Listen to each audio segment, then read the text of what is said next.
Good morning, Brew Daily Show. I'm Neal Fryman. And I'm Toby Howell. On today's pod, will a pin replace your iPhone? One AI startup is trying to make it happen. Then a new study confirms you're not alone if you have no idea when you're actually supposed to tip these days. It's Monday, November 13th. Let's ride.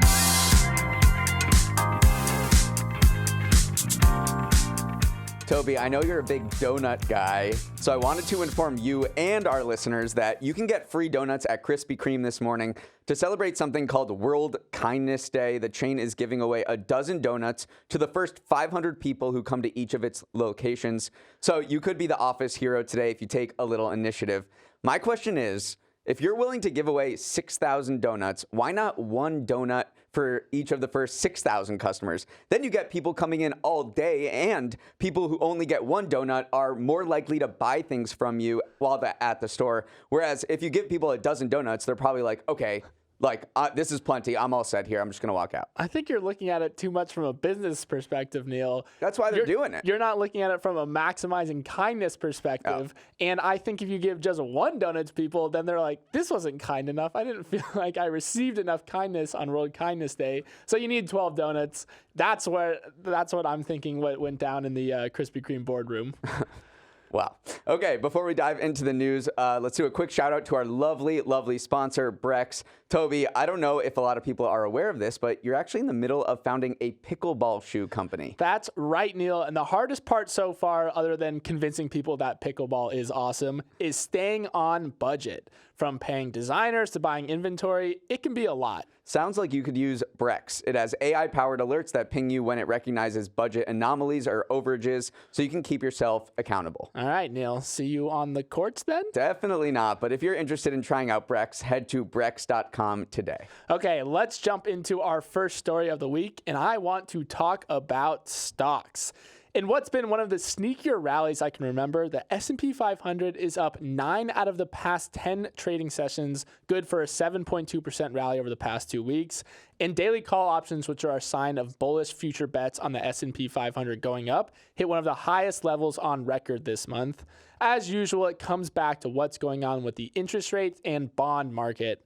First, the Treasury announced that it would be increasing the amount of long-term debt it auctions off by a smaller amount than had been expected, which was a welcome surprise that helped drive demand for the bills up, sending yields down. Plus, Jerome Powell hinted that the Fed might not raise interest rates again before the year ends.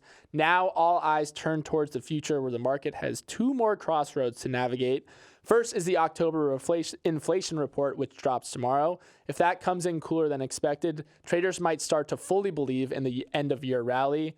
And finally, the last thing investors are waiting on to see if the Fed will hike interest rates one more time before the year ends.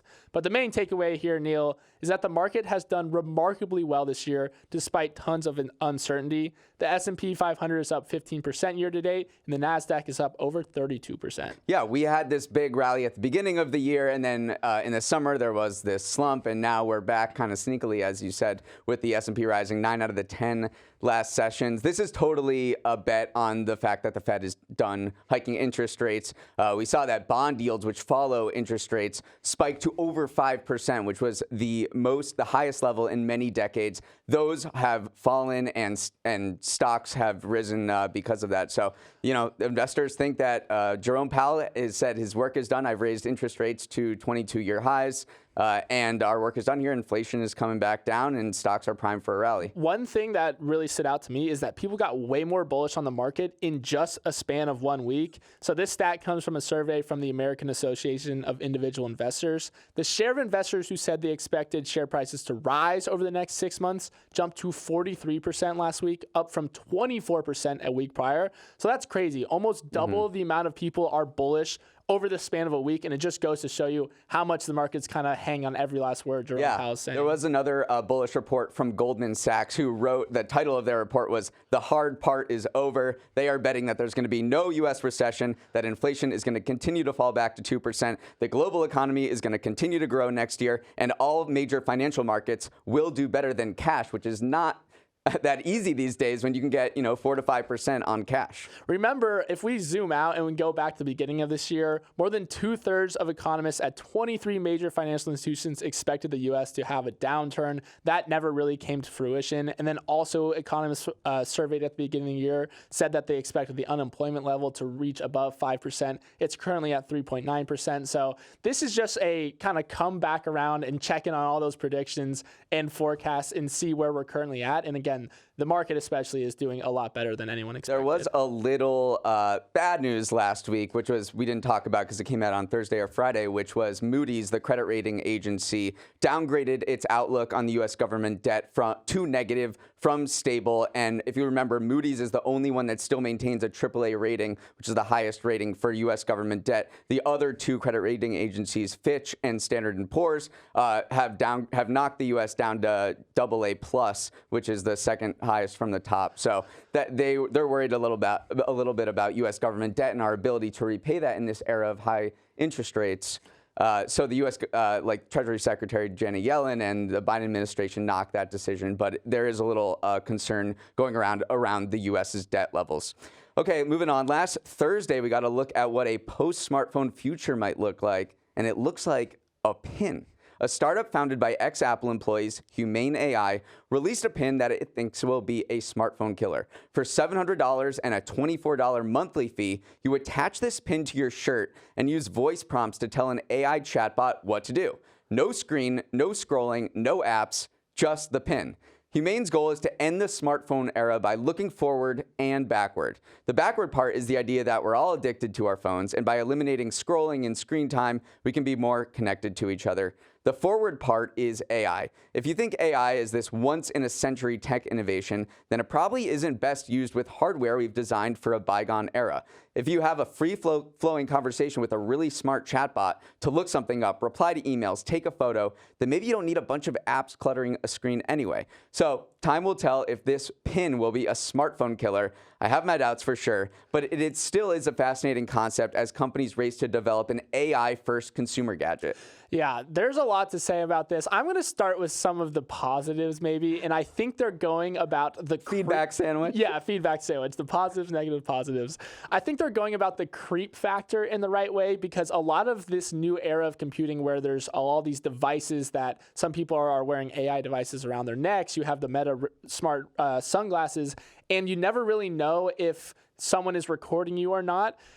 Humane is doing this thing where it makes you tap the device in order to activate it. So it's not always on. It's not waiting for a wake word like, hey, Siri or something like that. And then once you tap it, a light flashes. So I do think that's a big thing that they head on addressed is that no one wants to feel like they're being recorded in public. And so having it tap rather than waiting for a wake word, I think was a good decision on that creep factor front. You know what the use case that would get me to buy this is if I could ask it what my flight number is when I'm checking in, because apparently you can retrieve anything from your emails from this device. So if I'm at the kiosk at United or something and I'm like, what is my flight number? Because I can never find it. I have to go through a million emails. So that's just one example to say that this thing could drive a lot of efficiencies and make a lot of people's lives better if they don't have to sort through their email. You're gone for vacation for a month. You come back, you put on the pen, you say, catch me up on anything that I need to know about X or Y client or something like that. That was also a very nice feedback sandwich.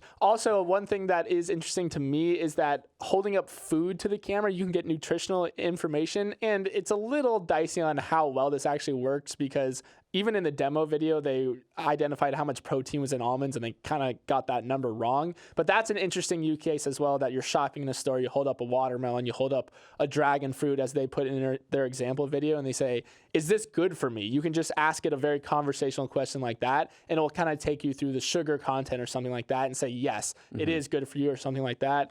But let's get to the but part. Yeah, the big buts are, I feel like no one wants to talk to a pin in public because that is a very unnatural and antisocial thing to do. Is, again, a phone you can call as antisocial because we're all buried in it, but at least you're not speaking out loud in the middle of a grocery store to your pin. And can't see that becoming a social norm that becomes acceptable. But hey, prove me wrong, I guess. I think a few problems are the screen. You still have to look at stuff. Like, we're humans, we have to look at stuff. We can't always digest information auditorily. And for the screen, instead of having a screen, what this does is this has lasers that projects basically a smartwatch interface onto your hand as you hold it up. So you said you can't imagine people talking to a pin in public. I can't imagine everyone holding up their hand just to look at something in public. Well, that's what we're currently doing, right? Like, no, I'm not. I don't do it at all. It's a phone right now when you have your phone out. So I do think the auditory versus more, and although I will give you credit, it is awkward to hold your hand at this unnatural angle to get it projected upon. So plus, there's no apps, and they touted the fact that there's no apps. But in a pretty scathing review for Ars Technica, the reviewer was like, the fact that this doesn't have any apps is going to be its killer, because if I want to listen to music, I have to do it through basically any of the services that Humane has partnerships with. So I have to listen to Tidal. I can't just download Apple Music or Spotify, and you run the gamut through all of the basic services. So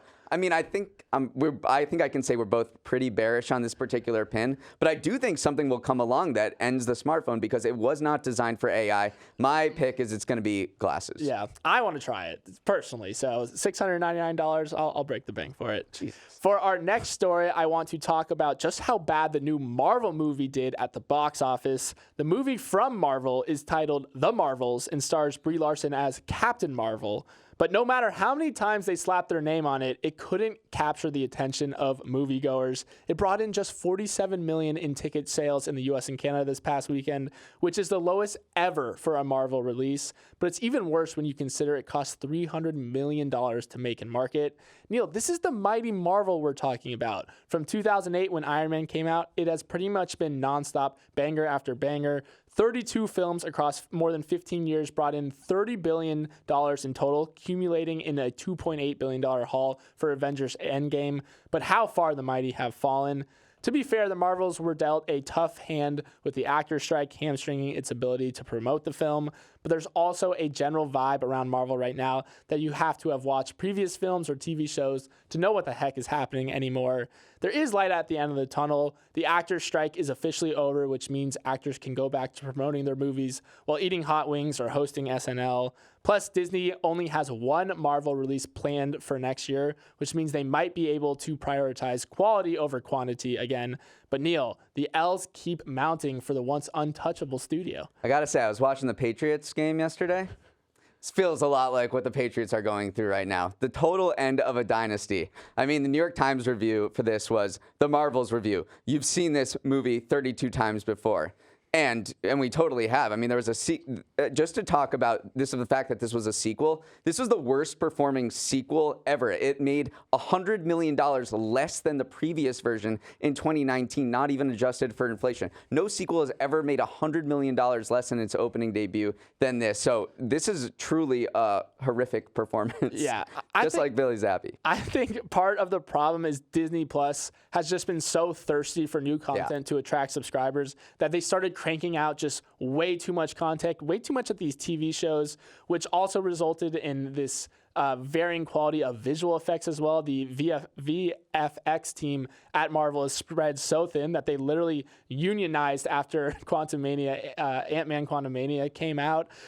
So it is just, you're seeing it, kind of it breaking at all edges, from the VFX to the audience demand for movies like this. And I think it all came down to, they launched a streaming service. They're like, we need new content. Yeah. People like superhero content. Let's just inundate them with that. And you're seeing the repercussions of that. Pull back. Let's just talk about quick the movies that are coming out for the rest of the year, because it's kind of fun. The Hunger Games prequel comes out on Friday, which I have no interest in seeing, but maybe you do. I'd certainly want to, even though I didn't know it was coming out because it wasn't promoted until You're recently. right. Yeah, I'm telling you, I'm doing their promotion. Okay, and then we have Napoleon, which I'm definitely into. Ridley Scott and Joaquin Phoenix. Wonka, December 15th. Timothée Chalamet, a young Wonka, and the story shows how he met the Oompa Loompas originally. Not Heath Ledger. Who's the Oompa Loompa in it? It's the Hugh the British Grant. guy. Hugh Grant. And then Ferrari comes out Christmas Day with Adam Driver. So that seems pretty dope. Good movie slate. All right, Neal, before we jump in the next half of our show, we're going to take a quick break. Let's head to our winners of the weekend, where Toby and I choose two people or things that are bringing everyone donuts this morning. I won the pre-show air guitar riff-off, so I get to go first. My winner is Jimbo Fisher, the former head football coach at Texas A&M. Now, I realize that picking Jimbo is a weird choice because he actually got fired this weekend for failing to lift his team out of mediocrity. But he's still clearly a winner because Texas A&M must now pay him the $77 million that's left on his contract through 2031. And if getting $77 million for doing poorly at your job sounds like a lot, it is. It's more than triple the largest known buyout ever given to a college football coach, and it's far more than the $45 million Jimbo made while he actually coached there for 6 years. So just another staggering piece of evidence to show how college football is swimming in money, but not for the players. And sought-after coaches are able to tilt contracts in their favor even when they don't perform well. The funniest part about this to me is you were telling me before the show that oil prices actually influence how willing the Texas A&M boosters are to fund or do a buyout like this. And with oil approaching like $100 a barrel, they probably felt a little better about maybe getting rid of Jimbo Fisher and eating this just massive golden parachute of buyout. Because Texas A&M is in West Texas, and a lot of Texas A&M alum are in the oil industry out there. So yeah, when oil prices are rising, they're feeling flush with cash and can take a little more aggressive tack. You know, in some ways, Saudi Arabia overpaying for soccer players is very similar to Texas A&M overpaying for football head coaches. It is an interesting ripple effect, certainly, of the global oil market. My winner of the weekend is buy now, pay later companies. Both Klarna and Affirm reported their quarterly results this week, and it went swimmingly. Affirm saw 37% revenue growth, while Klarna was not far behind with 30% revenue growth. And this is notable because buy now, pay later companies were not supposed to do well in this current rate environment. Higher interest rates were supposed to hurt because, unlike banks who fund their loans by receiving deposits, BNPL companies need to get their funds from the capital markets like stocks or bonds, or the securitization markets where they bundle together a portfolio of their loans and sell them to investors. So when the federal funds rate is hovering over 5%, banks hypothetically should have an advantage because their cost of acquiring capital, aka getting deposits, is way cheaper and easier than BNPL companies. But that hasn't quite come to fruition. Banks have found it harder to attract depositors than they expected. Meanwhile, pension funds and other asset managers are digging the returns on credit that Affirm can offer. So while it's been a dark past few months for Affirm and Klarna between falling stock prices and layoffs for both companies, it looks like they are back. They're back. I mean, they're much smaller than they were, but they're somewhat back. Klarna was the most valuable European startup in history, and now its valuation is about 85% lower than it was. So, yes, it's much smaller, but it did just post its first profitable quarter. So sometimes, you know, in tougher times, you get leaner and meaner and come out in a more positive way. And then both companies also reported less delinquencies, which means that they lost a lot less money on people who did not make their payments. And that's good for the overall health of the economy as well, because you don't want people falling behind on these kind of micro loans that Klarna and Affirm provide people. So, and they got the full holiday spending season around the corner. So the glow up is real. For our next story, let's talk tipping. I know a lot of our listeners out there have had the dreaded experience where you order an already too expensive latte, then are confronted with a screen suggesting an ungodly high amount of tip. It's anxiety-inducing, makes you feel like a bad person if you don't tip, and it's becoming increasingly common according to a new Pew Research report.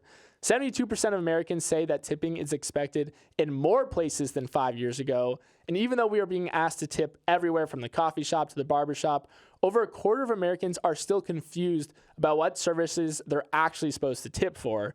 The only thing people are sure about is tipping at a sit-down restaurant, with 92% saying they tip in that circumstance.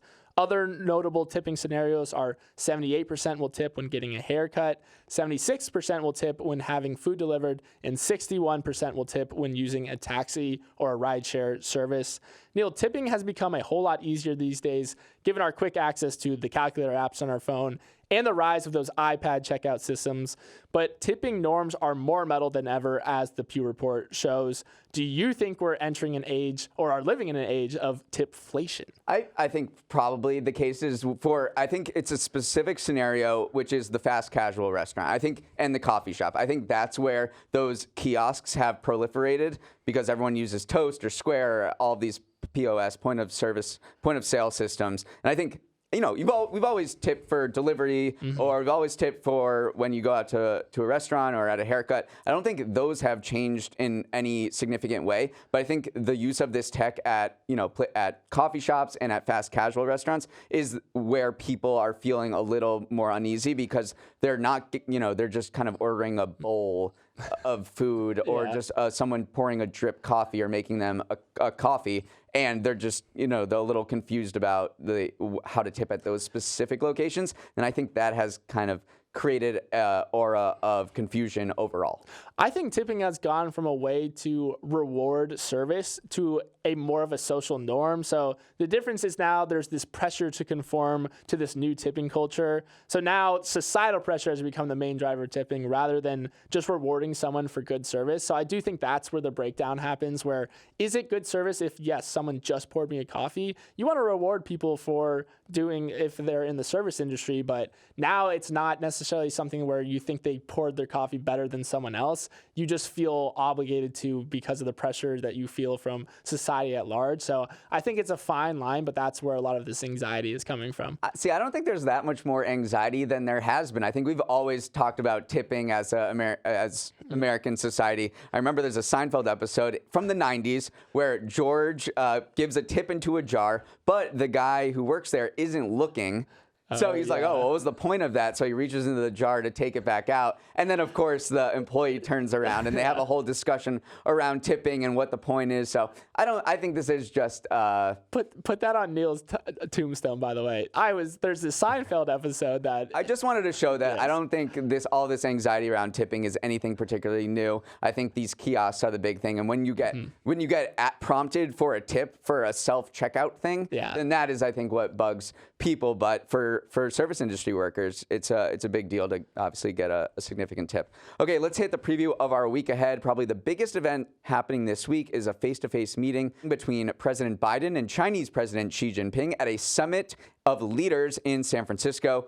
Both Xi and Biden have said they want to repair the deteriorating relationship between the world's two largest economies, but expectations for a breakthrough are low for this particular meeting. Also worth noting, while he's in SF, Xi will be the guest of honor at a dinner with the CEOs of top American companies and hundreds of other business leaders. So it just shows how China is still a huge market for U.S. companies. Yeah, I always just wonder how awkward these meetings are, because you're sanctioning the heck out of each other. You're restricting chip technology, and now you're supposed to sit down and just shake hands and smile at each other. So I would love to be a fly on the wall and like what they're talking about, but just the awkwardness level, to me, too much. Nah, have you met a politician? They live for this. They bash people somewhere and then they go shake hands with them and eat dinner. Like, that's the whole game. Not for me. Okay, up next, tell me if you've heard this one before. The government is set to shut down at midnight on Friday, and lawmakers are scrambling to pass a spending bill to keep the government open. On Saturday, GOP House Speaker Mike Johnson unveiled a